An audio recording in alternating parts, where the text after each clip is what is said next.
selamat siang bagi kita semuanya. Halo teman-teman semuanya, kami dari kelompok 2. Pada kesempatan kali ini, kami ingin menjelaskan suatu materi, yaitu implementasi dan analisis algoritma Quickshort.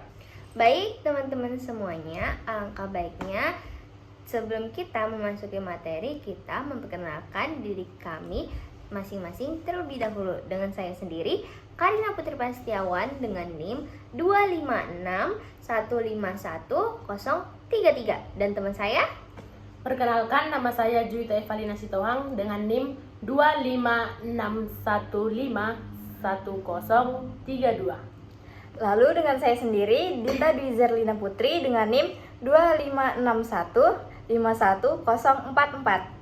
Dan saya Amanda Rizky Aprilia dengan NIM 256151054. Baik teman-teman, selanjutnya memasuki materi. Assalamualaikum warahmatullahi wabarakatuh dan selamat siang. Jadi kali ini saya akan membahas tentang implementasi dan analisis algoritma Quickshort.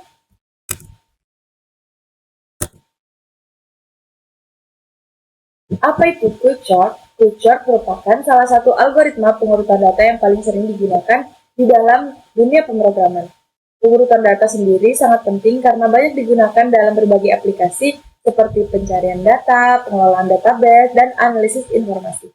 Tujuan dari pembahasan ini adalah untuk memahami cara kerja Quickshort serta menguji kecepatan dan efisiensinya dalam mengurutkan data dengan berbagai jumlah.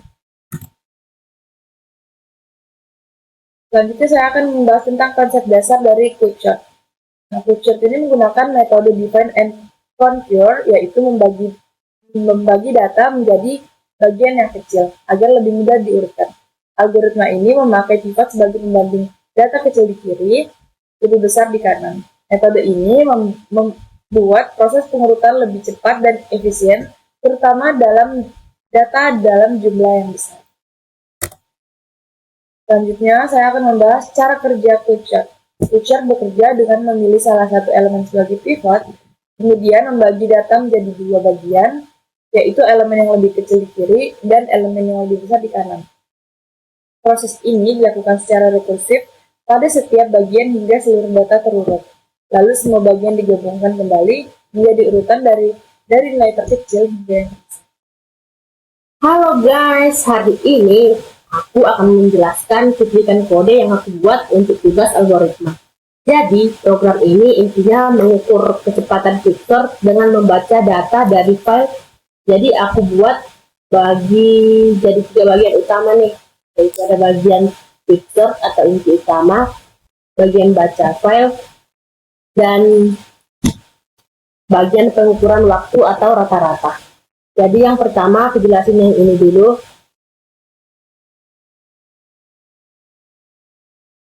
Bagian Quickshort atau inti utama ini adalah kalau array-nya kosong atau cuma ada satu elemen, langsung return atau base case. Ambil pivot dari tengah array, pisahin data jadi 3 kelompok, yaitu kiri angka yang lebih kecil dari pivot, tengah angka yang sama dengan pivot, kanan angka yang lebih besar dari pivot. Terus rekursif ngurut kiri dan kanan, lalu digabung lagi. Simple tapi powerful. Jadi lanjut yang ke bagian baca file. Ini fungsinya adalah tugasnya membaca file teks yang berisi angka-angka atau mungkin dipisah koma atau spasi. Dia baca isinya, ganti koma jadi spasi, lalu ubah semua jadi tipe integer. Hasilnya list akan yang siap di sort. Yang ketiga, bagian hitung rata-rata. Jadi di sini kita jalankan Quickshort 5 kali. Catat berapa lama setiap eksekusinya, lalu dihitung rata-ratanya. Ini biar hasilnya lebih akurat. Karena kadang waktu eksekusi bisa beda-beda sedikit. Kesimpulannya yaitu, jadi secara keseluruhan, program ini membaca data dari file, mengurutkannya menggunakan algoritma Quickshort, dan mengukur berapa lama waktu yang dibutuhkan secara rata-rata. Tujuannya biasanya buat membandingkan performa Quickshort dengan algoritma sorting lain. atau sekedar latihan memahami rekursi dan kompleksitas waktu. Sekian, terima kasih. Oke guys, kembali lagi bersama saya. Kali ini aku mau jelasin kode Python yang aku buat untuk mengukur performa algoritma quicksort. Kode ini akan membaca data dari beberapa file, mengurutkannya pakai quicksort, mengukur waktunya, lalu bikin grafik perbandingannya. Nah, di sini saya akan memulai dari import time. Import time ini untuk mengatur waktu eksekusi. Sedangkan import matplotlib ini untuk membuat tampilan hasilnya dalam bentuk grafik. Masuk ke fungsi untuk membaca data dari file. Ini adalah tugasnya membaca file teks, misalnya 5000 teks. Isinya bisa berupa angka yang dipilih koma atau spasi. Aku ganti koma jadi spasi, lalu ubah semuanya menjadi list of integer. Jadi data siap diproses. Masuk ke fungsi algoritma quicksort. Nah, ini dia bagian paling penting dalam fungsi quicksort. Penjelasannya begini. Kalau datanya kosong atau cuma satu angka, langsung dikembalikan atau base case. Aku ambil pivot dari tengah array, lalu aku pisahin datanya jadi 3 kelompok, yang kecil di kiri, yang sama di tengah, yang besar di kanan. Terus rekursif, urut bagian dari kiri dan kanan, lalu digabungin lagi. Ini cara klasik quicksort dengan list comparison, cukup simpel tapi efektif. Di sini kita mempersiapkan daftar file yang akan diuji. Aku akan menguji quicksort dengan data sebanyak 5000, 10000, 20000, serta 40000. Kemudian ada loop utama yaitu for file yang di sini.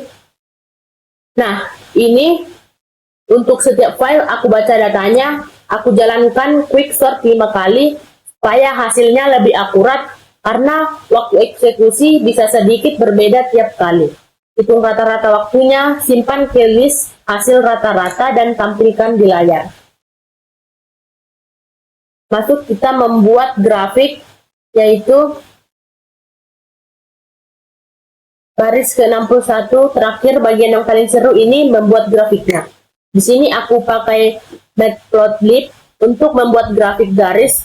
Sumbu X adalah jumlah data, sumbu Y adalah rata-rata waktu dalam detik. Ada marker bulat biar lebih jelas, plus grid supaya mudah dibaca. Jadi sini kita run kode yang kita buat. Nah, di sini saya akan menjelaskan outputnya ini dulu. Yang pertama yaitu 5000 teks. Yaitu artinya ini adalah cuman butuh 0,1799 detik dan ini adalah yang paling sangat cepat. Yang 10.000 ini naik jadi 0,04817. Ini cuman naik aja. Sedangkan yang 2000 ini naik 0,07855 detik. Dan untuk 40.000 rata-ratanya yaitu 0,12676 detik. Kita masuk ke grafiknya. Sekarang yang paling keren yaitu grafik performa quicksort yang aku buat pakai matplotlib.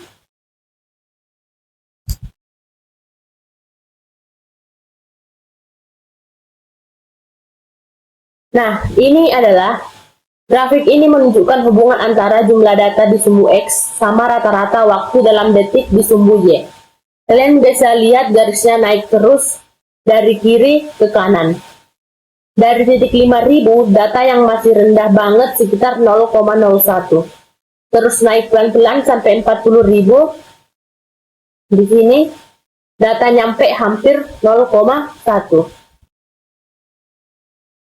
Yang menarik, bentuknya hampir lurus atau linear. Ini menandakan bahwa waktu eksekusi quicksort di kasus ini meningkat secara proporsional dengan jumlah data.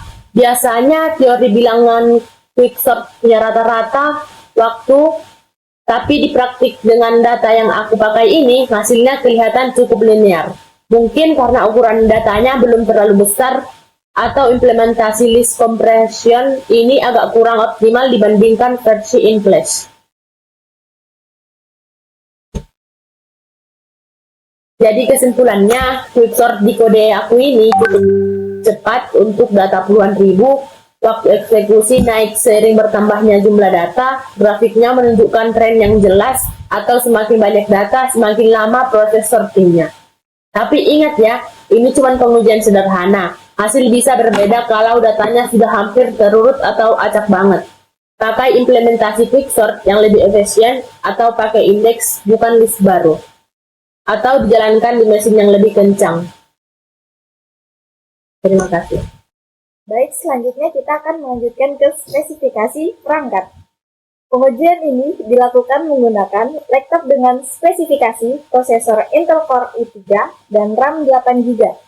Program dijalankan menggunakan Python 3 dengan sistem operasi Windows. Spesifikasi ini cukup umum sehingga hasilnya bisa dianggap realistis untuk penggunaan sehari-hari. Selanjutnya yaitu ke hasil pengujian. Dari hasil pengujian, terlihat bahwa semakin banyak data yang diurutkan, waktu yang dibutuhkan juga semakin lama. Namun, peningkatannya tidak terlalu drastis. Misalnya, dari 5.000 ke 10.000 data, waktu memang bertambah, tapi masih dalam batas yang wajar. Selanjutnya ke analisis. Jika dilihat lebih lanjut, Quicksort memiliki performa yang cukup stabil.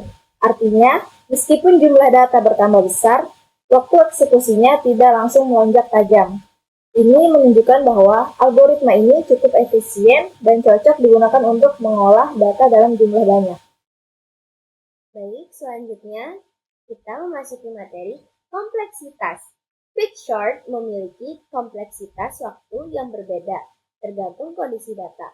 Pada kondisi terbaik dan rata-rata kompleksitasnya O atau N log N, sehingga tetap cepat meskipun data besar. Namun, pada kondisi terburuk, kompleksitas bisa menjadi O atau N kuadrat jika pembagian data tidak seimbang. Meski begitu, dalam praktiknya, Quicksort lebih sering berjalan pada kondisi rata-rata sehingga tetap efisien. Baik, kita masuk ke kesimpulan. Quicksort merupakan algoritma pengurutan yang cepat dan efisien, terutama untuk data dalam jumlah yang besar. Hasil pengujian menunjukkan waktu eksekusi meningkat secara stabil sesuai teori. Meskipun memiliki kelemahan pada kondisi tertentu, secara umum Quicksort tetap menjadi pilihan yang baik untuk proses pengurutan data. Baik, sekian. Terima kasih. Sekian penyampaian materi dari kelompok 2. Kurang lebihnya, mohon maaf jika ada kesalahan kata. Kami akhiri.